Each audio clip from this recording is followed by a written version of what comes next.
So Fernando's up at the plate. I don't know how to hit a baseball, but he's getting ready for this thing. Comes in at his head. Boom, he dodges it like this.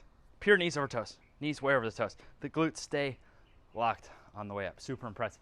And he's flying in towards this base. Overshoots the mark. His momentum's going this way. He has to keep a foot down there on the base. Boom. Splits. Now, Fernando is on a $330 million contract. What's the purpose of this post? Flexibility, knees over toes are consistently bashed and have been for a long time. My career is dedicated to changing that because these qualities all scale. So the hip flexor length needed for that split, well, this week I did my ATG split squats, which regresses in ankle mobility, hip flexor length, and lower body pain-free knee strength. So my mom's working on that. Grandparents all over the world are working on that. You can improve hip flexor length without working through pain in the process. As for that hamstring, we start that in 0.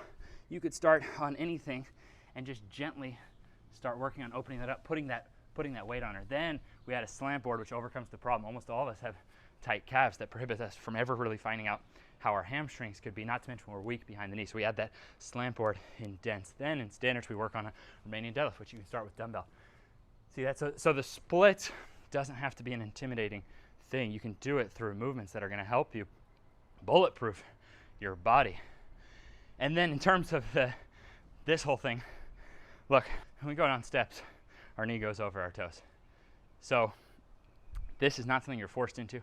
We only work it in 0 in body weight phase. And we do it super regressed. So you're just doing it at your total pain-free level.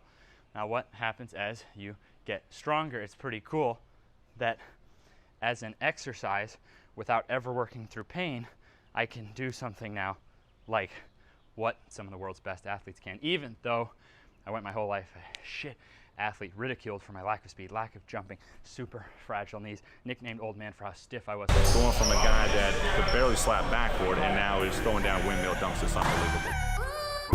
So that's the purpose of this post, just to make sure you know that knees and flexibility are not things you have to fear, and they shouldn't be bashed. And if you want to learn them, you should learn them from someone who has them, not from a critic.